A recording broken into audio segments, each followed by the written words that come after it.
Welcome to CSEB aspirants. അപ്പോൾ ഇന്ന് നമ്മൾ ഡിസ്കസ് ചെയ്യുന്നത് PYQ സീരീസിൻ്റെ തുടർച്ചയായിട്ടുള്ള ക്ലാസ്സാണ്. 500 ക്വസ്റ്റ്യൻസ് ഇതുവരെ നമ്മൾ ഡിസ്കസ് ചെയ്ത് കഴിഞ്ഞു. അപ്പോൾ അത് കാണാത്ത കൂട്ടുകാർ ആരെങ്കിലും ഉണ്ടെങ്കിൽ നമ്മുടെ പ്ലേലിസ്റ്റ് ചെക്ക് ചെയ്യുക. അപ്പോൾ ഇതിന് മുമ്പേ നമ്മൾ കുറച്ച് 500 ക്വസ്റ്റ്യൻസ് നമ്മൾ ഡിസ്കസ് ചെയ്തു. 2024-25 സീരീസിലുള്ള ക്വസ്റ്റ്യൻ പേപ്പറാണ് നമ്മൾ ഡിസ്കസ് ചെയ്തുകൊണ്ടിരിക്കുന്നത് കേട്ടോ. ഓക്കെ, അപ്പോൾ ബാക്കി 501 മുതലുള്ള ബാക്കി ക്വസ്റ്റ്യൻസിലേക്ക് കടക്കാം നമുക്ക്. അപ്പോൾ ഇന്നത് ഡിസ്കസ് ചെയ്യാം. പിന്നെ നമ്മുടെ കോപ്പറേറ്റീവ് ലോ ക്ലാസ് നമ്മൾ എടുക്കുന്നുണ്ട് കേട്ടോ, അപ്പോഴും എടുക്കുന്നുണ്ട്. അപ്പോൾ അതിൻ്റെ ഡെമോ ക്ലാസ് ചോദിച്ചവർക്ക് വേണ്ടിയിട്ട് നമ്മൾ വീഡിയോയുടെ താഴെ തന്നെ ഡിസ്ക്രിപ്ഷനിൽ കൊടുക്കുന്നുണ്ട്. പിന്നെ അത് കൂടാതെ നിങ്ങൾക്ക് നമ്മുടെ ടെലഗ്രാമിലും അവൈലബിൾ ആണ് കേട്ടോ. അപ്പോൾ വേണമെങ്കിൽ ഒന്ന് കയറി ചെക്ക് ചെയ്യാം. നമ്മൾ കോപ്പറേറ്റീവ് ലോ എങ്ങനെയാണ് പഠിക്കുന്നത്, നോട്ട്സൊക്കെ എങ്ങനെയാണെന്ന് അറിയാൻ വേണ്ടിയിട്ട് ഡെമോ കൊടുത്തിട്ടുണ്ട്. അപ്പം താല്പര്യമുള്ളവർ ഒന്ന് പോയി ചെക്ക് ചെയ്യാം കേട്ടോ. അപ്പോൾ 501-ാമത്തെ ക്വസ്റ്റ്യൻ നോക്കാം. Which was the first classical language declared in India? ഇന്ത്യയിൽ എന്നാണ് ആദ്യത്തെ ക്ലാസിക്കൽ ലാംഗ്വേജ് എന്നാണ് ഡിക്ലെയർ ചെയ്തത് എന്നാണ് ക്വസ്റ്റ്യൻ. കന്നഡയാണോ, ഏതാണ് ക്ലാസിക്കൽ ലാംഗ്വേജ് എന്നാണ് കേട്ടോ. കന്നഡയാണോ, തെലുങ്കു ആണോ, തമിഴാണോ, സംസ്കൃതമാണോ അറിയുന്നതായിരിക്കണം.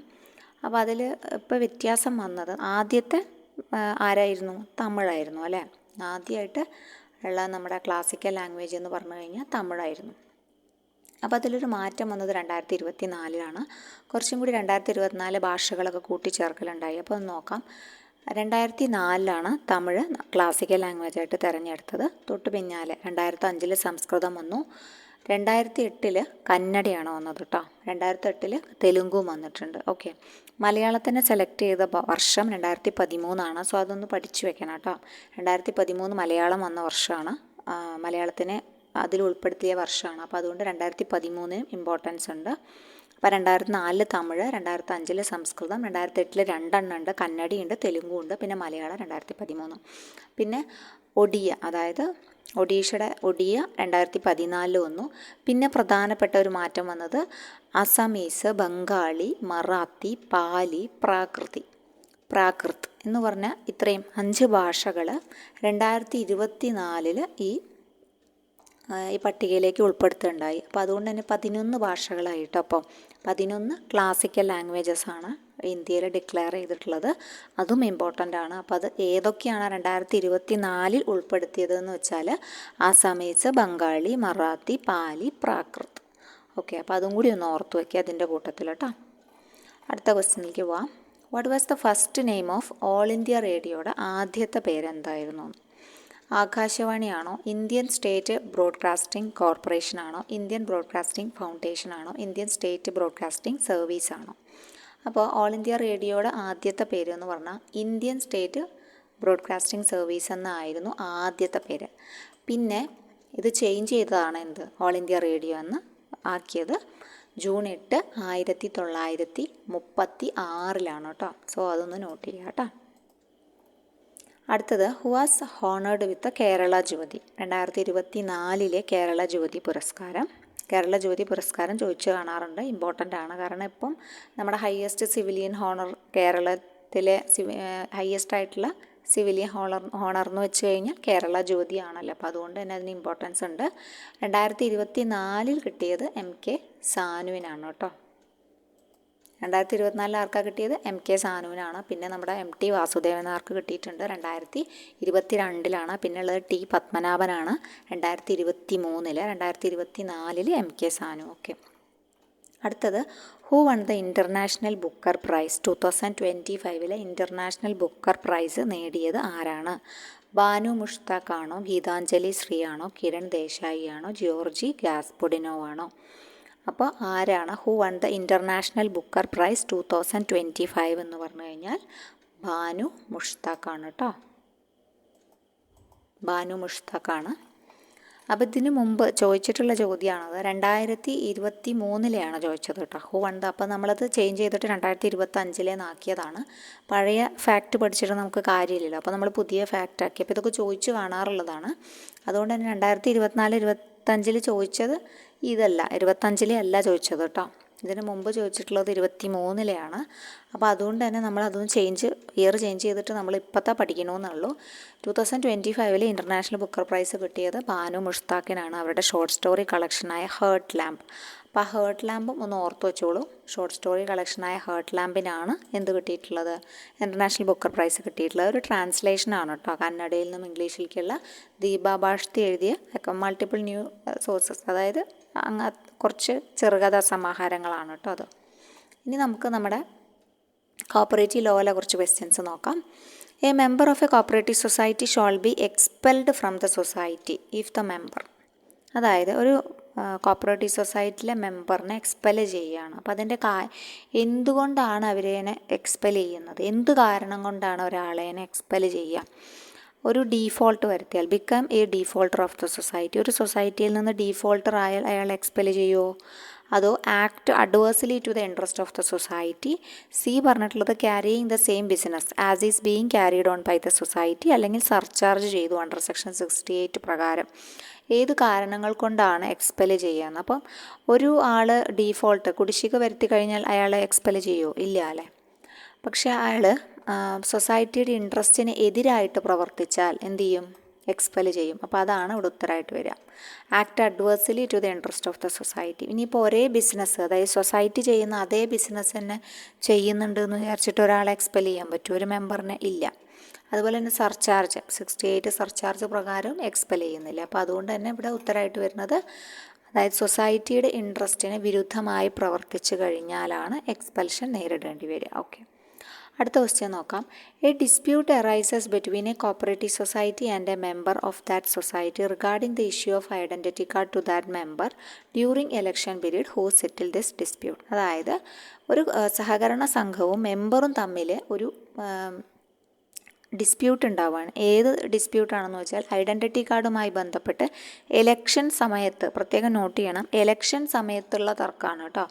ഐഡൻറ്റിറ്റി കാർഡുമായി ബന്ധപ്പെട്ട് എലക്ഷൻ സമയത്തുള്ള തർക്കം ആര് സെറ്റിൽ ചെയ്യും എന്നാണ്. അപ്പോൾ എലക്ഷൻ സമയത്തുള്ള തർക്കം സെറ്റിൽ ചെയ്യേണ്ടത് ആ എലക്ഷൻ്റെ സമയത്തുള്ള അധികാരിയാണ് എന്ത് ചെയ്യേണ്ടത്, സെറ്റിൽ ചെയ്യേണ്ടത്. രജിസ്ട്രാറാണ് നോർമലി സെറ്റിൽ ചെയ്യുക. ഐഡൻറ്റിറ്റി കാർഡുമായിട്ടുള്ള ബന്ധങ്ങൾ തർക്കങ്ങൾ കൊടുക്കുന്നത് സാധാരണ രജിസ്ട്രാർക്കാണ്. പക്ഷേ ഇവിടെ ഇലക്ഷൻ സമയമാണല്ലോ, അപ്പോൾ അതുകൊണ്ട് തന്നെ ഇവിടെ രജിസ്ട്രാർ അല്ല ഉത്തരവാദി അല്ലെങ്കിൽ അതോറിറ്റി ഉള്ളത്. സ്റ്റേറ്റ് കോപ്പറേറ്റീവ് ഇലക്ഷൻ കമ്മീഷനല്ല കൊടുക്കുക, റിട്ടേണിംഗ് ഓഫീസർക്കാണോ കൊടുക്കുക, ഇലക്ട്രൽ ഓഫീസർക്കാണോ ചോദിച്ചു കഴിഞ്ഞാൽ ഇലക്ട്രൽ ഓഫീസർക്കാണ് കൊടുക്കുക കേട്ടോ.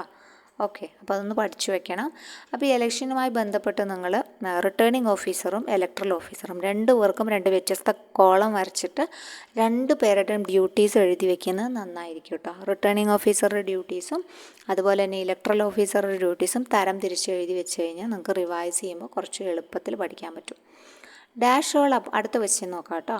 507ാമത്തെ ക്വസ്റ്റ്യനാണ്. Dash all appoint state cooperative election commission for the superintendence, അതുപോലെ direction, control and conduct of election of managing committee of a cooperative society. ആരാണ് സ്റ്റേറ്റ് കോപ്പറേറ്റീവ് ഇലക്ഷൻ കമ്മീഷനെ അപ്പോയിൻറ്റ് ചെയ്യുന്നത്? ആരാണ്?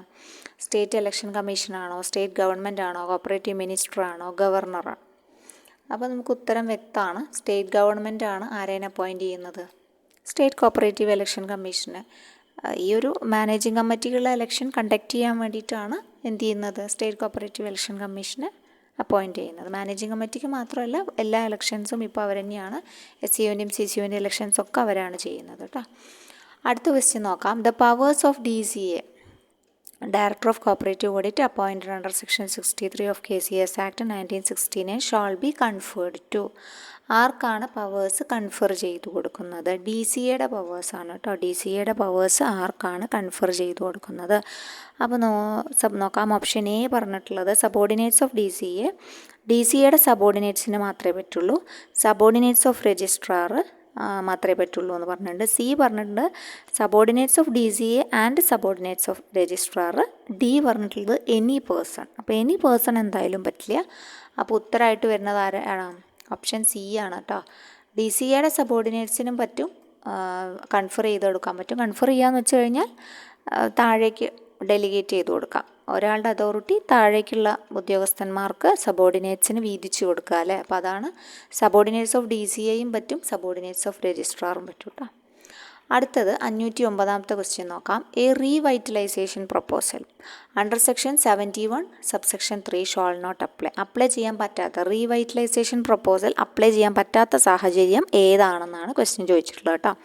അപ്പോൾ നമുക്കത് അറിയുന്നതിന് മുമ്പ് എന്താണ് ഈ റീവൈറ്റലൈസേഷൻ പ്രൊപ്പോസൽ എന്നറിയണം അല്ലേ, എന്നാലല്ലേ നമുക്കത് അറിയാൻ പറ്റുള്ളൂ, ക്വസ്റ്റ്യൻ അറിയാൻ പറ്റുള്ളൂ.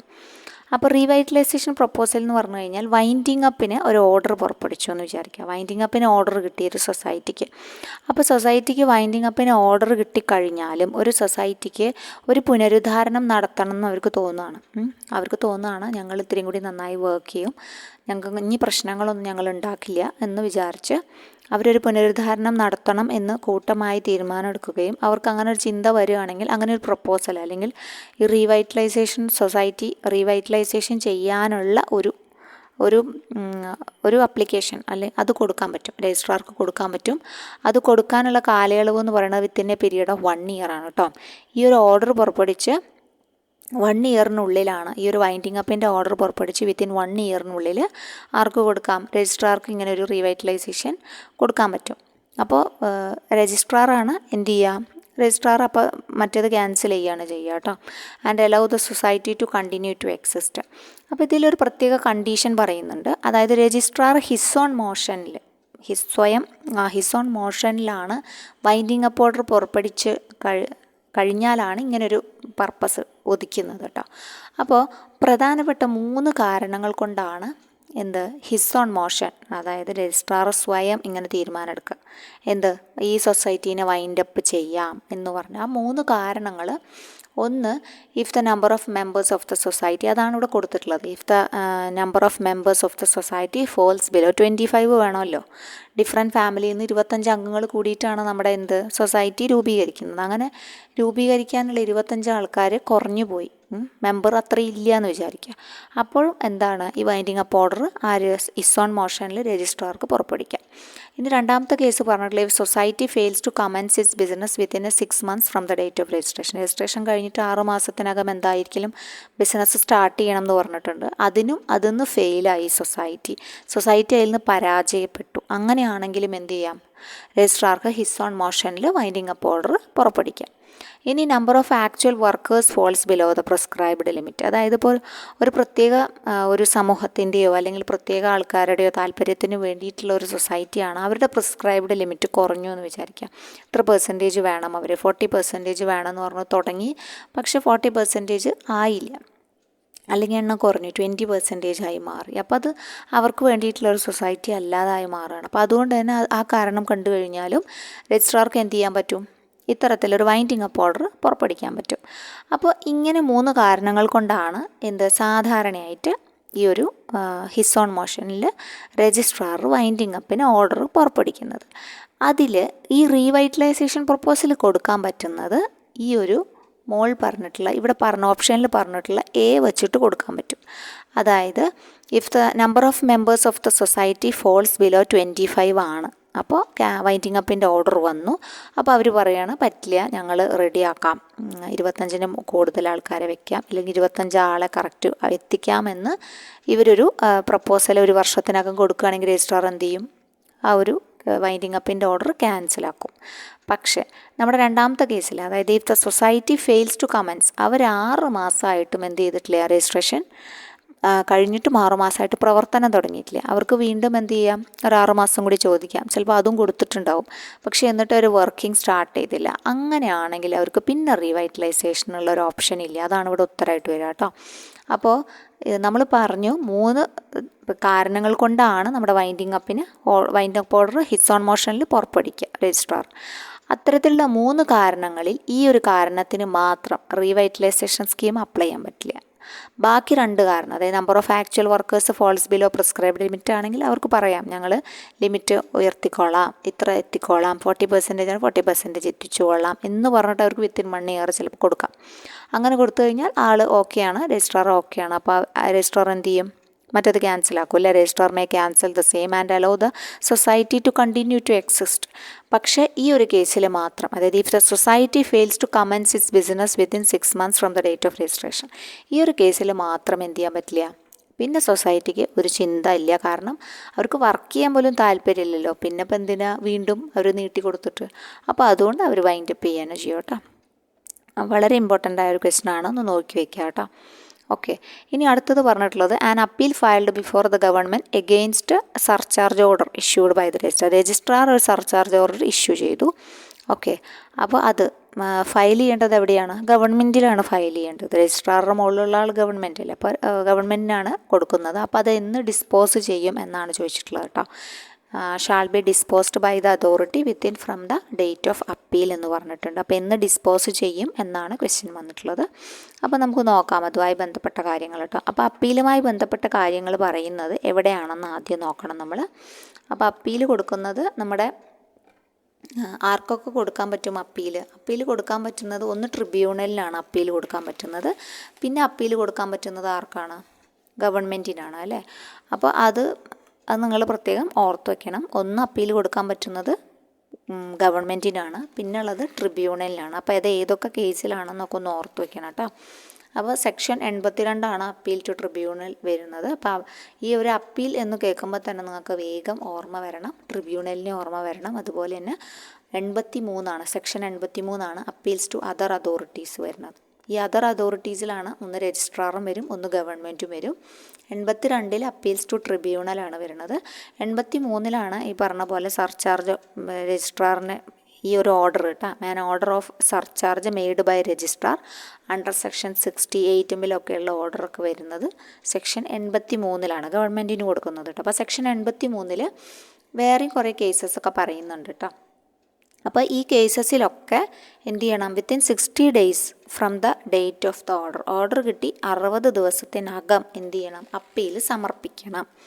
60 ദിവസത്തിനകം അപ്പീൽ സമർപ്പിക്കണം. അപ്പോൾ ഡിസ്പോസൽ കിട്ടുന്നത് എന്നാണെന്ന് വെച്ച് കഴിഞ്ഞാൽ 6 മാസത്തിനകം ഡിസ്പോസൽ ലഭിക്കും കേട്ടോ. ഓക്കെ, 6 മാസത്തിനകമാണ് ഡിസ്പോസൽ ലഭിക്കുക. അപ്പോൾ അതൊന്ന് ഓർത്ത് വയ്ക്കണം.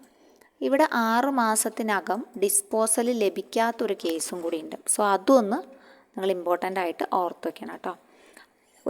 ഒട്ടുമിക്ക കേസിലും നമ്മൾ പറഞ്ഞു എന്ത് 6 മാസത്തിനകം കൊടുക്കും. 83 പറഞ്ഞിട്ടുള്ള എല്ലാ കേസസിലും 6 മാസത്തിനകം ഡിസ്പോസൽ ലഭിക്കും. എന്നാൽ ഡിസ്പോസൽ ലഭിക്കാത്ത കേസ് പറയുന്നുണ്ട് കേട്ടോ. സോ ആ കേസും കൂടി നിങ്ങൾ ജസ്റ്റ് ഒന്ന് ഓർത്ത് വയ്ക്കണം. ഡിസ്പോസൽ ലഭിക്കാത്ത കേസ് ഏതാണെന്ന് നമുക്ക് നോക്കാം. അത് പ്രത്യേകം പറയുന്നുണ്ട്.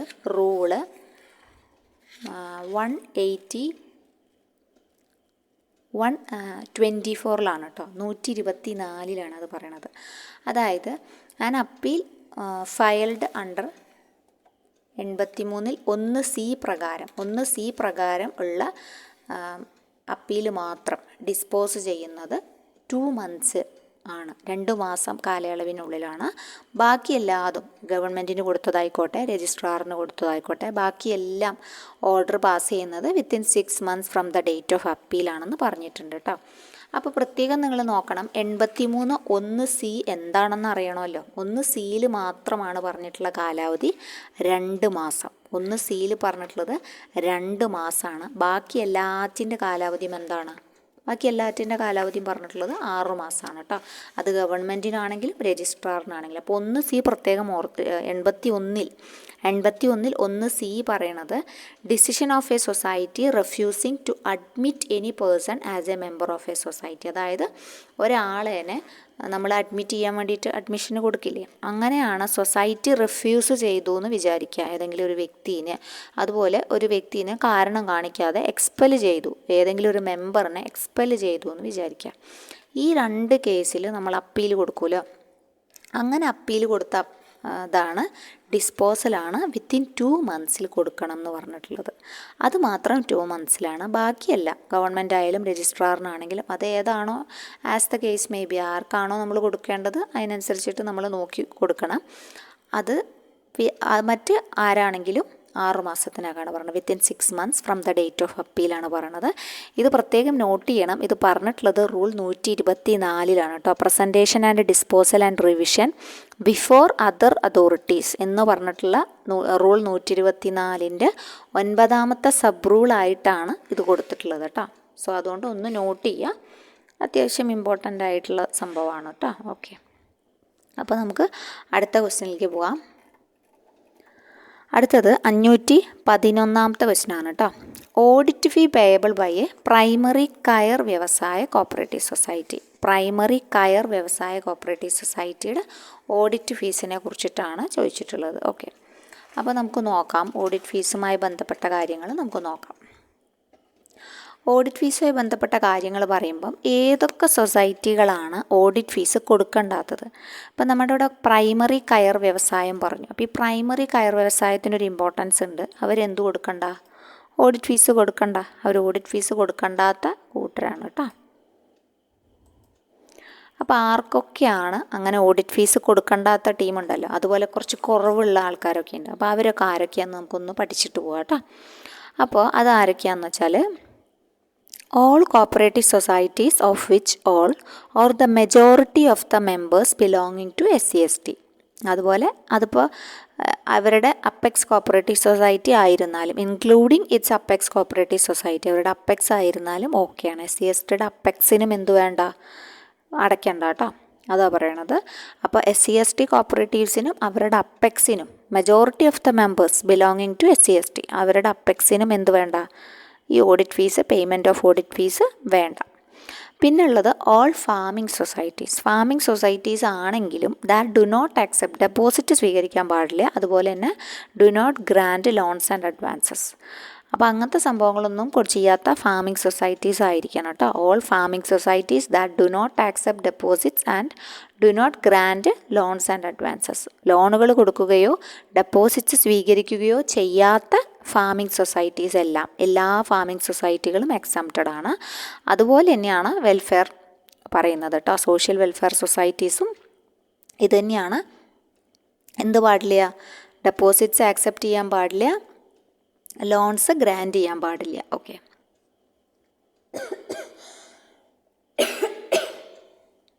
സോറി കേട്ടോ, തൊണ്ടയ്ക്ക് ചെറിയ പ്രശ്നമുണ്ട്. Any society or group of societies, അതുപോലെ that has its accounts audited its own, അവരുടെ സ്വന്തം എക്സ്പെൻസ് അവർ ഒരു ഓഫീസറെ കൊണ്ട് വെക്കുകയാണെന്ന് വിചാരിക്കുക. അപ്പോൾ അവരും എന്ത് വേണ്ട? പ്രത്യേകം അപ്പോൾ നമ്മൾ പറയില്ലേ ഗ്രൂപ്പ് ഓഡിറ്റ്, കൺകറൻറ്റ് ഓഡിറ്റ്, അങ്ങനത്തെ ഓഡിറ്റുകളുണ്ടല്ലോ. അപ്പോൾ അവർ സ്വയം അവർക്ക് വേണ്ടിയിട്ടൊരു ഓഫീസറെ വെച്ചിട്ടുണ്ട്. അപ്പോൾ അവർ ഓഡിറ്റ് കോസ്റ്റാവും അടയ്ക്കുക, ഓഡിറ്റ് ഫീസ് അടയ്ക്കേണ്ട. അപ്പോൾ അവർ ഓഡിറ്റ് കോസ്റ്റ് ആദ്യമേ ഓഡിറ്റർ വരുന്നതിന് മുമ്പ് തന്നെ അവരുടെ ഓഡിറ്റ് കോസ്റ്റ് തീരുമാനിച്ചിട്ട് അവർക്ക് ഉത്തരവ് വരും. അപ്പോൾ അവർ നേരത്തെ തന്നെ ട്രഷറിയിൽ കൊണ്ടുപോയി അടയ്ക്കണം, എങ്കിൽ മാത്രമേ ഓഫീസർ വരുള്ളൂ. അപ്പോൾ അതുകൊണ്ട് അവർക്കും എന്ത് വേണ്ട? അവർക്ക് പിന്നെ ഓഡിറ്റ് ഫീസ് അടയ്ക്കേണ്ട കാര്യമില്ലല്ലോ, അവർ ഓൾറെഡി അടച്ചതല്ലേ. അപ്പോൾ അത് പിന്നെ അതുപോലെ ഫസ്റ്റ് ഇയർ ഓഫ് ഓഡിറ്റ്, ആദ്യത്തെ വർഷത്തെ ഓഡിറ്റിന് കൊടുക്കണ്ട. പിന്നെ എനി വീവേഴ്സ് സൊസൈറ്റി അവരുടെ 6th കോപ്പറേറ്റീവ് ഇയർ വരെ കൊടുക്കണ്ട. Any weavers society until it has completed the 6th cooperative year after its commencements of business തുടങ്ങി 6 വരെ കൊടുക്കണ്ട. എനി ക്രെഡിറ്റ് സൊസൈറ്റി അതുപോലെ working capital does not exceed 2000 കുറഞ്ഞ ആൾക്കാർ കൊടുക്കണ്ട. അവരുടെ സെയിൽസോ ഗ്രോസ് ഇൻകോ 10,000 കുറവാണെങ്കിൽ കൊടുക്കണ്ട. അതുപോലെ തന്നെയാണ് എല്ലാ കയർ കോപ്പറേറ്റീവ് സൊസൈറ്റീസും. പ്രൈമറിക്കാണ് പറയുന്നത് കേട്ടോ. എന്നാൽ കയറിൻ്റെ അപ്പെക്സിൻ്റെ കാര്യം എടുക്കുകയാണെങ്കിൽ അവർ പകുതി കൊടുക്കണം. Pay only half the rate audit fees chargeable ആണ് കേട്ടോ. പിന്നെ എല്ലാ പ്രൈമറി ഫിഷർമാൻ കോപ്പറേറ്റീവ് സൊസൈറ്റീസും എക്സംപ്റ്റഡ് ആണ്. എല്ലാ ഖാദി കോപ്പറേറ്റീവ് ട്രഡീഷണൽ ആയിക്കോട്ടെ, പോട്ടറി, ബാംബു, ജാഗറി, വാഷർമാൻ, അങ്ങനെ കുറേ ഉണ്ട്. ചെത്തുതൊഴിലാളി യൂണിയൻ, ലൈംഷെൽ, ഈ കക്ക, അതൊക്കെ എക്സംപ്റ്റഡ് ആണ്. വനിതാ കോപ്പറേറ്റീവ് സൊസൈറ്റീസും അതുപോലെ ഡയറി കോപ്പറേറ്റീവ് സൊസൈറ്റീസും പകുതി അടയ്ക്കാണ് കേട്ടോ. Pay only half of the rate audit fees chargeable. അപ്പോൾ ഇതൊക്കെ എന്താണ് ഇമ്പോർട്ടൻ്റ് ആയ കാര്യമാണ്. അപ്പോൾ നിങ്ങളൊരു കോളം വരച്ച് എക്സംപ്റ്റഡ് ആയിട്ടുള്ളവരെ ഒരു കുഞ്ഞു കോളത്തിൽ, ഹാഫായവരെ ഒരു കുഞ്ഞു കോളത്തിൽ, പകുതി 6 എന്ന് പറഞ്ഞല്ലോ ഫസ്റ്റ്, അങ്ങനെ എന്തെങ്കിലും ഒരു മാർക്കൊക്കെ കിട്ടി നിങ്ങൾ കറക്റ്റായിട്ട് ഒരു 3-4 കോളം പോലെ അല്ലെങ്കിൽ ഒറ്റ കോളത്തിൽ തന്നെ എല്ലാം ഉൾക്കൊള്ളിച്ചിട്ട് പല കുറച്ച് നിങ്ങൾക്ക് പെട്ടെന്ന് മനസ്സിലാവുന്ന രീതിയിൽ ഒന്ന് എഴുതി വെക്കുക കേട്ടോ. അങ്ങനെ എഴുതി വെച്ചാൽ നിങ്ങൾക്ക് എന്ത് ചെയ്യാൻ പറ്റും? പെട്ടെന്ന് അത് മെമ്മറൈസ് ചെയ്യാൻ പറ്റും. അപ്പോൾ നമുക്കത് ഒന്നും കൂടി നോക്കാം. അതായത് എല്ലാ കോപ്പറേറ്റീവ് സൊസൈറ്റീസും ആര് SC/ST ആണെങ്കിൽ ഇൻക്ലൂഡിങ് അവരുടെ അപ്പെക്സിനും എന്ത് കൊടുക്കണ്ട, ഓഡിറ്റ് ഫീസ് എക്സംപ്റ്റഡ് ആണ്. അതുപോലെ ഫാമിംഗ് സൊസൈറ്റീസ് ഡെപ്പോസിറ്റ് സ്വീകരിക്കാൻ പാടില്ല, ലോൺസ് ഗ്രാൻറ്റ് ചെയ്യാൻ പാടില്ല, അങ്ങനത്തെ ഫാമിംഗ് സൊസൈറ്റീസ് എക്സംപ്റ്റഡ് ആണ്. അങ്ങനത്തെ സോഷ്യൽ വെൽഫെയർ സൊസൈറ്റീസ് എക്സംപ്റ്റഡ് ആണ്. പിന്നെ അതുപോലെ തന്നെ അക്കൗണ്ട്സ് ഓഡിറ്റ് ചെയ്യുന്നത് അവരുടെ സ്വന്തം ചെലവിലാണെങ്കിൽ, അങ്ങനെ ഓഫീസറെ വെച്ചിട്ടാണെങ്കിൽ അവർക്കും എക്സംപ്റ്റഡ് ആണ്. അവരുടെ ഫസ്റ്റ് ഏത് സൊസൈറ്റി ആയിക്കോട്ടെ അവരുടെ first year of audit exempted ആണ്. എനി വീവേഴ്സ് സൊസൈറ്റി അവരുടെ 6th വരെ എക്സംപ്റ്റഡ് ആണ്.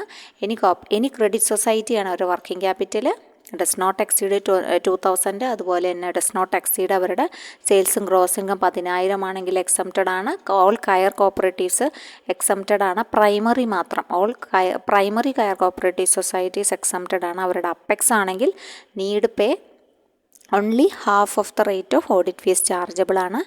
All primary fisherman cooperative society exempted ആണ്. ഖാദി എക്സംപ്റ്റഡ് ആണ്. Traditional pottery, bamboo, jaggery, washerman, ചെത്തുതൊഴിലാളി, ലൈം ഷെൽ ഒക്കെ എക്സംപ്റ്റഡ് ആണ്. വനിതാ കോപ്പറേറ്റീവ് സൊസൈറ്റീസും ഡയറിയും പകുതി അടയ്ക്കണം. Need pay only half of the rate of audit fees chargeable കേട്ടോ. അപ്പോൾ അതാണ് ഈ ഭാഗത്ത് ഇമ്പോർട്ടൻ്റ് ആയിട്ടുള്ളത്, നോക്കി ഓർത്ത് വയ്ക്കുക. അടുത്ത ക്വസ്റ്റ്യൻ വന്നിട്ട് which of the following authority have no right to conduct an inspection under section 66 of KCS act 1969.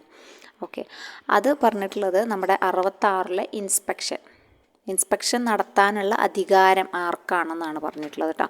അപ്പോൾ ഇത് നമ്മുടെ 63 എന്ത് ഓഡിറ്റ്, നമ്മുടെ 63, 64 ഓഡിറ്റ് കിടക്കുന്നത്. അത് കഴിഞ്ഞ് 66 ആണ് സൂപ്പർവിഷൻ ആൻഡ് ഇൻസ്പെക്ഷൻ എന്ന ഒരു ഭാഗത്തു നിന്ന് വന്ന ക്വസ്റ്റ്യൻ ആണത് കേട്ടോ. സൂപ്പർവിഷൻ ആൻഡ് ഇൻസ്പെക്ഷൻ സെക്ഷൻ 66 കിടക്കുന്നുണ്ട്. അപ്പോൾ 66 registrar on his own motion, രജിസ്ട്രാർക്ക് സ്വന്തം ഇഷ്ടപ്രകാരം എന്ത് ചെയ്യാൻ പറ്റും, right to conduct and inspection under section 66 ഉണ്ട്. അതുപോലെ apex society or financing bank ഉണ്ട്. ഫെഡറൽ കോപ്പറേറ്റീവ് സൊസൈറ്റിക്കും ഇതുപോലെ അയക്കാൻ പറ്റും. പക്ഷേ CCOനും ഇല്ല കേട്ടോ. അപ്പോൾ അവിടെ CCO ആണ് ഉത്തരമായിട്ട് വരിക. ഓക്കെ, അത് പ്രത്യേകം പറയുന്നുണ്ട്.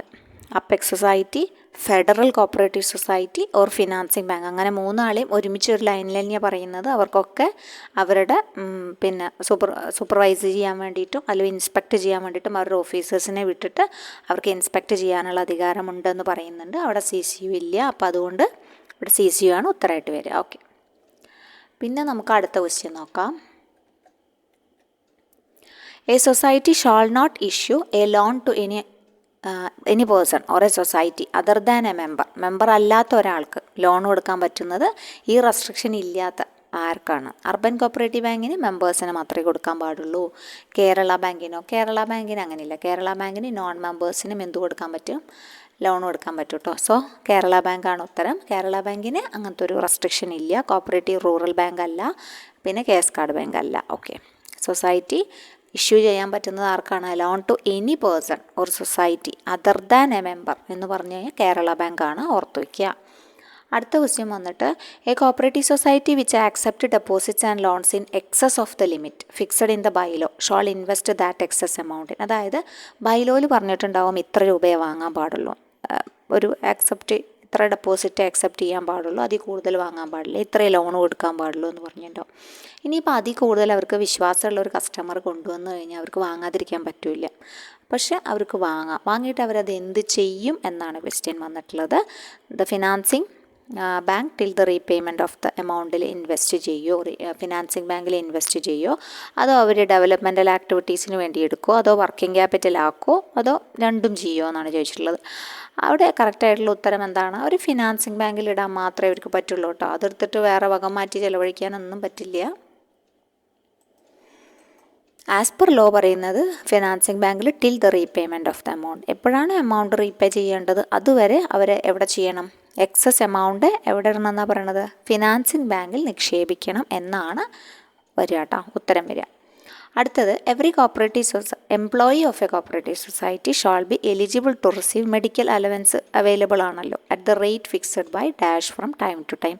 ആരാണ് ഈ ഒരു medical allowance, time to time ആയിട്ടുള്ള മെഡിക്കൽ അലവൻസ് റേറ്റ് ഫിക്സ് ചെയ്യുന്നത് ആരാണെന്നാണ് ചോദിച്ചിട്ടുള്ളത്. മാനേജിങ് കമ്മിറ്റി ആണോ, രജിസ്ട്രാർ ആണോ, ഗവൺമെൻറ് ആണോ, ജനറൽ ബോഡിയാണോ? അപ്പോൾ നമുക്കറിയാം മെഡിക്കൽ അലവൻസ് അങ്ങനത്തെ കാര്യങ്ങളൊക്കെ തീരുമാനിക്കുന്നത് ആര് തന്നെയാണ്? ഗവൺമെൻറ്റാണ് തീരുമാനിക്കുന്നത് അല്ലേ. സോ ഗവൺമെൻറ്റാണ് ഇവിടെ ഉത്തരമായിട്ടുള്ളത്. Every employee of a cooperative society shall be eligible to receive medical allowance at the rate fixed by government from time to time. ഗവൺമെൻറ്റാണ് കാലാകാലങ്ങളിൽ അതിനുള്ള റേറ്റൊക്കെ എന്ത് ചെയ്യുന്നത്? ഫിക്സ് ചെയ്യുന്നത് കേട്ടോ. അപ്പോൾ നമ്മൾ കുറച്ച് ക്വസ്റ്റ്യൻസ് ഡിസ്കസ് ചെയ്തു. അപ്പോൾ ഇനി നമുക്ക് വരും ക്ലാസ്സിൽ കുറച്ചും കൂടി ഡീറ്റെയിൽഡ് ആയിട്ടുള്ള നല്ല ക്വസ്റ്റ്യൻസ് ഡിസ്കസ് ചെയ്യാം. അപ്പോൾ നിങ്ങൾക്ക് ക്ലാസ് ഉപകാരപ്പെട്ടു എന്ന് വിചാരിക്കുന്നു. അപ്പോൾ എല്ലാവരും നല്ല കുട്ടികളായിട്ട് പഠിക്കുക. അപ്പം അടുത്തൊരു നല്ല ക്ലാസ്സിൽ കാണാം. താങ്ക്